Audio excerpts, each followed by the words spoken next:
राना नवीदुल हसन ने करीब से गुजरते हुए ग्रेट सचिन तेंदुलकर को कह दिया कि इतना बड़ा आउट हुआ है, आप खड़े ही हो गए। ठीक है, तो इंजमाम उल हक जब सेलिब्रेशन के लिए वही जो हाथ मारते हैं, तालियां मारते हैं, सही है, हाँ हाँ ई ओहो करने आए, तो उन्होंने राना नवीद से फौरन पूछा कि तुमने बोला क्या है उसको। तो उन्होंने बोला कि मैंने यही बोला इतना बड़ा आउट है, खड़े ही हो गए। तो इंजमाम उल हक ने बताया कि क्रिकेट तो क्रिकेट है, पर वो सचिन तेंदुलकर है, जाओ जल्दी से जाओ उससे एक्सक्यूज करो। तो वो कह रहे हैं कि उसने सर्कल वाली लाइन जस्ट वहां पे खड़े थे, पार भी नहीं की थी पूरी।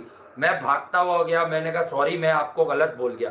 तो उसने सिर्फ इतना कहा सचिन तेंदुलकर ने उनसे, इट्स ओके, इट्स ओके, होता है। ये वो करेक्टर होते हैं क्रिकेट के। तो आई थिंक ये भी एक क्यूकम्बर किस्म के खिलाड़ी थे, बट मैंने इन्हें बड़ा पैशनेट देखा है क्रिकेट के लिए।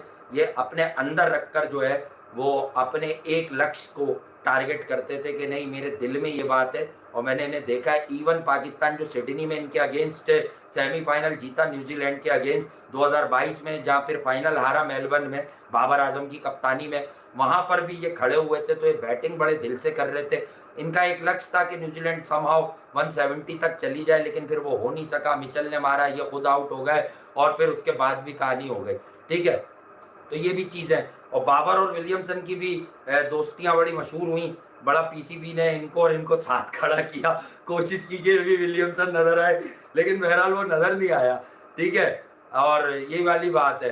तो यही है भाई, do you think it was too early to him to retire? नहीं यार, आई डोंट थिंक सो। मुझे नहीं लगता कि किसी के साथ है, पता नहीं किसका सवाल था।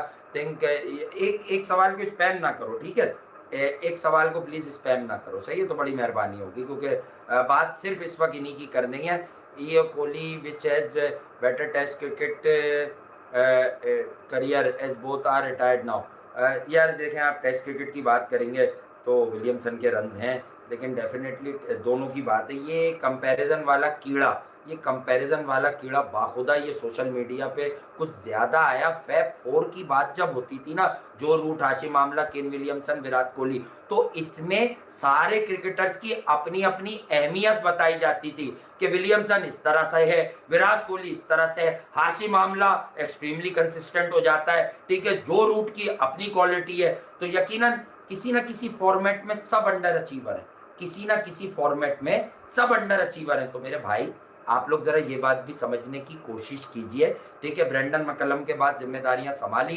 ब्रेंडन मैकलम एक अग्रेसिव कैरेक्टर थे, बहुत ही जबरदस्त क्रिकेट खेली उन्होंने। उसके बाद बाकी के आपने कैरेक्टर देखे, तो केन विलियमसन को खिराज तहसीन पेश करना बनता है। और कोहली की ये नहीं क्योंकि क्लिक बेट है कि यार विराट कोहली ने, बात ये कि विराट कोहली ने ना ज्यादा कुछ कहा, पर ये बोला यार प्लेजर, आपको देखना एक प्लेजर था।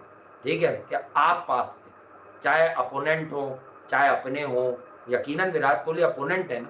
विराट कोहली को केन विलियमसन की रिटायरमेंट पर या केन विलियमसन को देखकर अब सबसे पहली क्या याद आती होगी? ईमानदारी से बताओ कि यार वो WTC के फाइनल में हम दोनों ने टॉस किया था और मैं हार गया, टीम इंडिया हार गई, लेकिन वो क्वालिफाई कर गई। इंग्लिश कंडीशंस थी, थोड़ा सा मार्जिन मिला हुआ था इनको। ठीक है, क्योंकि पेसर्स पर ये रिलाय करते थे, वो कम रिलाय करती थी टीम इंडिया, तो ये जीते। तो पहला इनॉग्रल T20 को छोड़ें, कुछ लोग T20 की तारीख बताएंगे, वनडे की बताएंगे, पहला ICC वर्ल्ड टेस्ट चैंपियनशिप जो है वो केन विलियमसन के हिस्से में आया।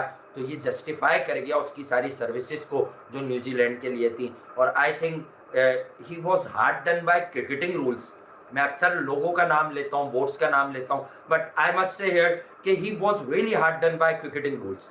ठीक है, the book of ICC, the clause of ICC के Ben Stoke at that particular time in that particular final, Ben Stoke dive और बॉल लगी और फिर पीछे चली गई। तो आई डोंट थिंक सो कि इंग्लैंड वहाँ डिजर्व कर रहा था वो रन्स लेना। और सबसे पहली बात कि वो फॉर्च्यून की बात पे तो हम ज़्यादा क्रिकेट के तज्जिए करते नहीं हैं, बट फॉर्च्यून की अगर बात आएगी तो वो यही आएगी ना कि यार केन विलियमसन तो खड़ा रहा, केन विलियमसन तो खड़ा रहा, लेकिन असल मसला कहाँ आएगा? असल मसला कहाँ आएगा?